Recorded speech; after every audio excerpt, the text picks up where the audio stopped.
Donc on pense que l'histoire de la Chine, ça a commencé vers moins 2000, un truc comme ça. Parce qu'avant, oui, il y avait eu le paléolithique, néolithique et tout ça, mais on rentre vraiment dans l'histoire chinoise vers les moins 2000, et la première dynastie, ce serait la dynastie Xia. Attention, je vais mal prononcer, évidemment, parce qu'on en a rien à faire, c'est le cours de l'histoire Eco+. Ce serait la première. Bon, après, ça reste une légende, parce qu'on n'a pas vraiment de preuves, donc c'est plutôt une dynastie dite légendaire. La première officielle, c'est plutôt la dynastie Cheng.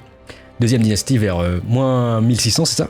Voilà, ça c'est la première vraie dynastie attestée, ça c'est ça. Et évidemment l'histoire chinoise ça fonctionne selon des périodes des dynasties. Est-ce que vous connaissez la dernière dynastie? Peut-être ceux qui ont joué à EU4 ou Heart of Iron, ils savent, je sais pas. Dernière dynastie Qing, après il y a eu les Ming, il y a énormément de dynasties. Alors moi je connaissais à l'époque, Ming je connaissais grâce à EU4, Qing aussi parce que c'était dans l'histoire de la Chine donc on la connaît aussi pas mal. Song je connais de nom, après je connais vite de nom. Sui et Tang je connais aussi parce que je suis en train de lire l'histoire du Japon, et puis à l'époque la dynastie Sui et Tang avait beaucoup d'échanges avec la Corée, la péninsule coréenne et l'archipel du Japon. À l'époque, ça s'appelait même pas le Japon, c'était pas encore formé. On appelait ça vite fait le royaume du Yamato ou les Wa. Les Chinois, ils appelaient les Japonais les Wa à l'époque. Petite parenthèse, voilà. On va juste s'intéresser à Xia, Shang et Zhou.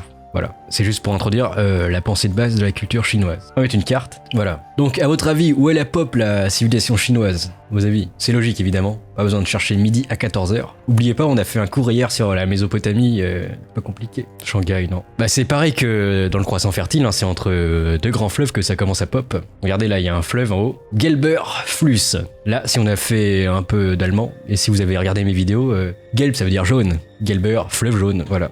En haut, le fleuve jaune.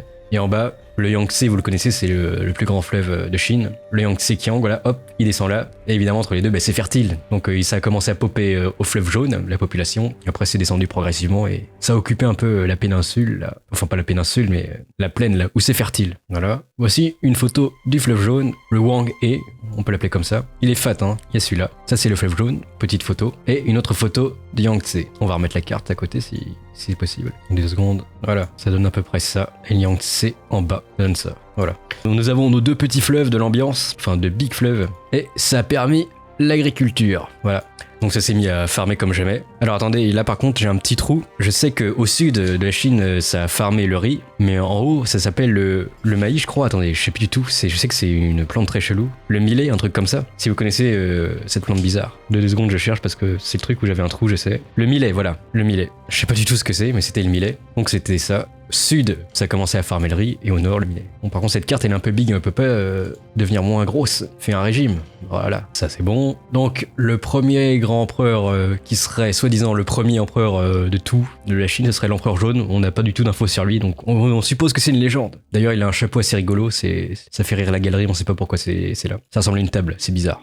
Hop. Ensuite, bah là, si vous voulez vous illustrer les différentes dynastie et leur évolution, voilà. Comme on le voit autour des 2 grands fleuves, la dynastie Cheng, vous voyez, la Xia, elle y est pas parce qu'on suppose qu'elle est légendaire, quoi.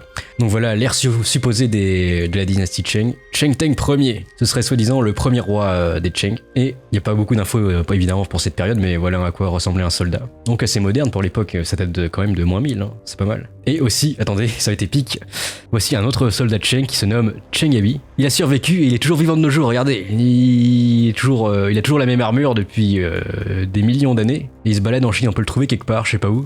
Mais il est toujours là, il se balade et il s'en bat les couilles du féminisme. Quand on voit ça, voilà. Cheng Abi, un autre personnage Cheng qui a survécu. Alors il a dû trouver la quête de l'immortalité.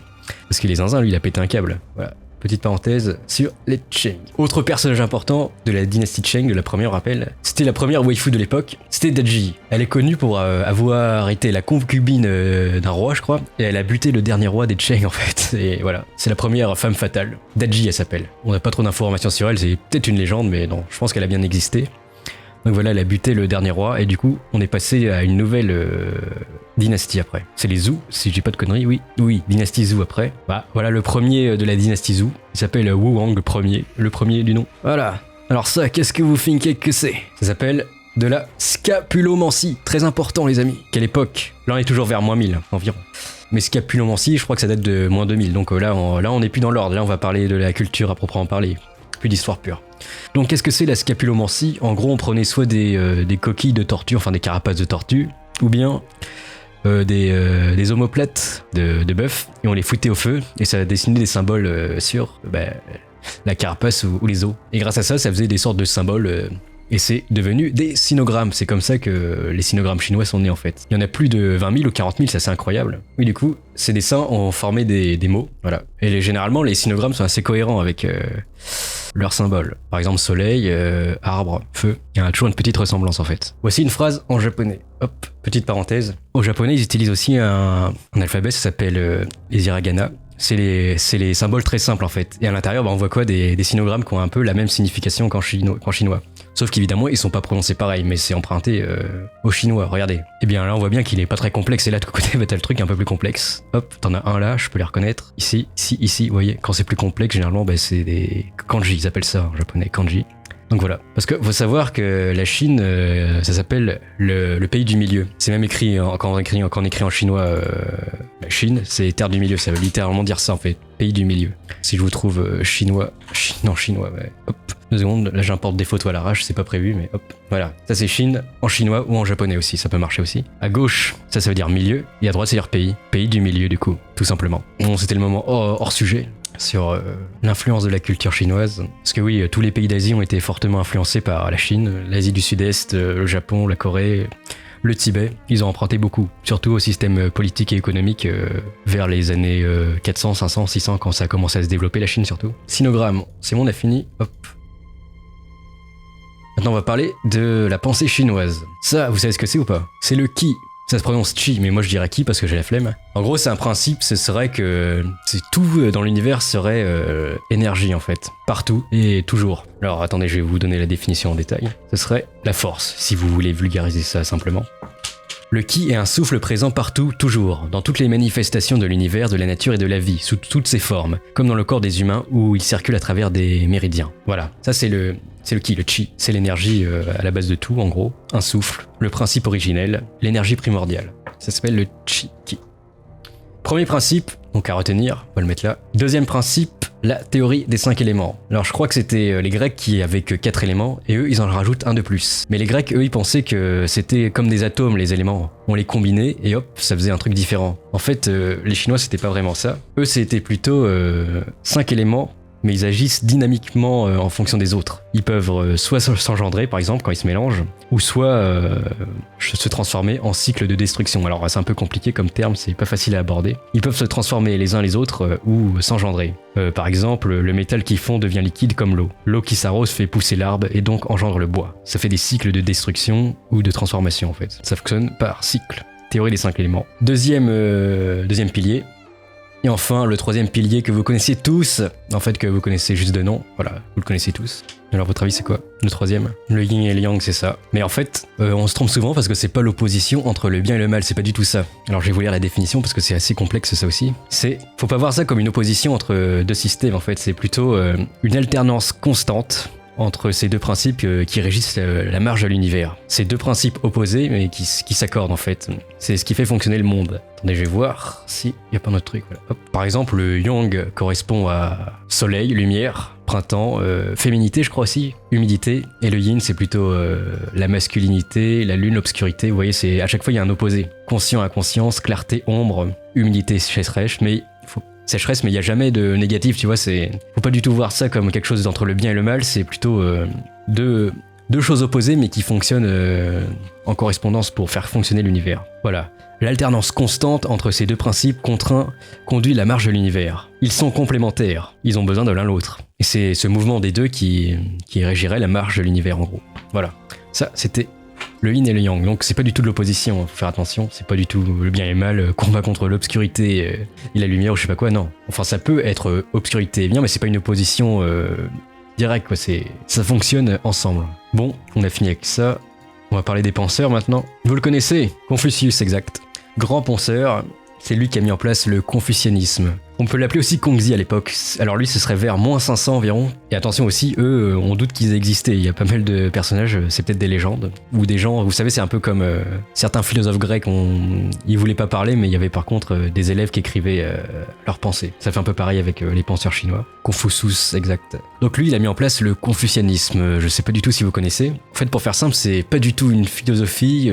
Enfin si, c'est un peu une philosophie quand même, mais c'est surtout pas une religion. On va dire que c'est un enseignement. C'est plutôt ça le terme exact. Et en gros, c'est tout simplement une doctrine sociale. C'est le fait d'avoir une société la plus harmonique possible. Ça correspond un peu au bien suprême des Tao, si vous voyez ceux qui jouent à Warhammer 40K.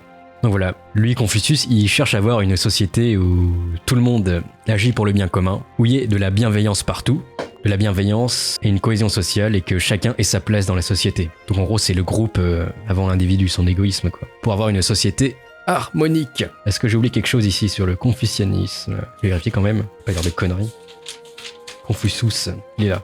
Le bien commun, il met en avant aussi la bonté. Il faut apprendre à chacun la place du groupe, de la famille ou la collectivité. Et le but, c'est de garantir l'équilibre du groupe social dans son ensemble. Par exemple, le ministre doit agir comme un ministre, le père comme un père et le fils comme un fils. Voilà, c'est simple, basique. C'est le communisme. Après, ça peut lancer un sujet exact. C'est peut-être l'évolution naturelle du communisme. Ça se ressemble un peu, mais le communisme, c'est plutôt économique. Là, c'est plutôt social, le confucianisme. Hop, mais il est pas le seul. Il y a son ennemi, son antagoniste, comme on dit dans le milieu. Laozi. Qu'est-ce que c'est Laozi? Lui, il a mis en place le taoïsme. Alors, le taoïsme, c'est très complexe à expliquer ça aussi en quelques phrases. En gros, c'est une philosophie, on va dire, un mode de pensée, qui s'appuie sur les anciens esprits chinois et les divinités un peu plus anciennes. Vous voyez, donc on garde un côté un peu animiste comme le shintoïsme japonais pour ceux qui connaissent. On garde ce principe de garder un peu le fantastique et on y ajoute d'autres choses. Par exemple, le but de l'univers, c'est de trouver le secret de l'univers, trouver les secrets métaphysiques. Par exemple, eux, ils adoraient la quête de l'immortalité. Il y a beaucoup d'empereurs qui ont cherché ça, donc ça en fait partie. Je vais vous retrouver le passage. Donc oui, contrairement au confucianisme, là c'est plutôt dans l'ésotérique qu'on part.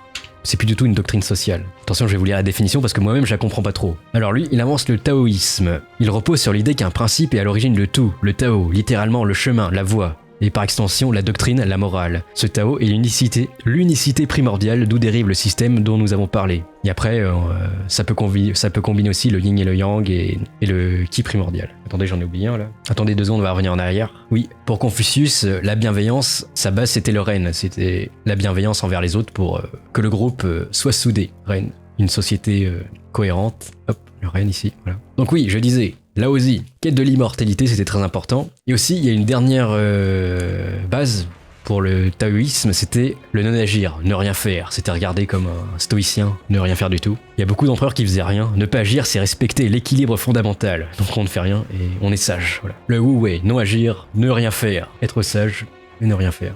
Ça vient d'ici. Donc voilà, on a 2 des piliers. Et on va prendre le 3e quand même, il est où? Voilà. Le 3e, vous le connaissez sûrement. 3e pilier de la Chine. Ouais, le bouddhisme. Donc ça, c'est pas du tout né en Chine, attention, c'est né en Inde. Mais ça s'est diffusé en Chine quand même. Et ça fait aussi partie de la culture chinoise. Mais ça, on va le développer parce que c'est une ouverture pour le chapitre d'après. L'Inde. On va parler de l'Inde après. De la pensée indienne. Donc on va pas s'étaler plus loin, mais oui. Voici les 3 piliers de la Chine. Et après, on va lancer des débats. C'est ça qui est rigolo, débat. Hop. Voilà. On va faire une petite opposition. C'est pour ça que généralement les Occidentaux et les Chinois ne se comprennent pas sur leur pensée et philosophie. C'est que le rationalisme grec, ça propose toujours une philosophie d'opposition à chaque fois, pour chaque problème, vous savez. Comme on l'a vu avec les guignols de Nordal Lelandais qui débattaient pour dire si c'était bien ou mal, tu vois. Bien, mal, gentil, méchant, toujours ce système. Toujours essayer de segmenter les problèmes et de les résoudre un par un. Attendez, je vais retrouver le chapitre, ça sera mieux expliqué que moi. Alors, par exemple, on veut parler du dieu unique. Par exemple, en Occident, ceux qui étaient contre le dieu unique, ça partait en croisade directe contre les païens et tout le bordel. C'était opposition, gentil, méchant à chaque fois. Le rationalisme grec, attendez, j'avais mis une image de ça. Par exemple, voilà une des pensées occidentales qui se base sur la pensée grecque, la dialectique. Il y a beaucoup de rationalisme à l'intérieur et du relativisme.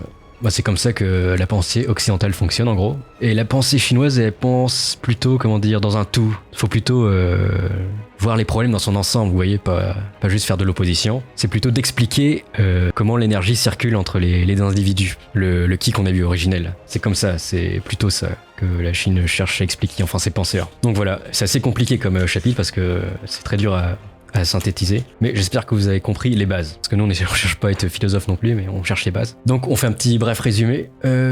Confucianisme, la doctrine sociale qui permet de bien vivre en société pour le bien suprême. Le taoïsme, un peu plus ésotérique, ça cherche à résoudre les problèmes de l'univers avec une doctrine plutôt ésotérique, on va dire, et du laisser-faire, donc plus d'harmonie avec la nature cette fois. Vous voyez, c'est tout de suite un peu plus space. Et le bouddhisme, évidemment, la sagesse, parce que le monde n'est que souffrance, donc bouddhisme, ça permet aux humains de se transcender un petit peu. Voilà. Mais ça, on en parlera après, parce que ce sera plus adapté d'en parler avec l'Inde.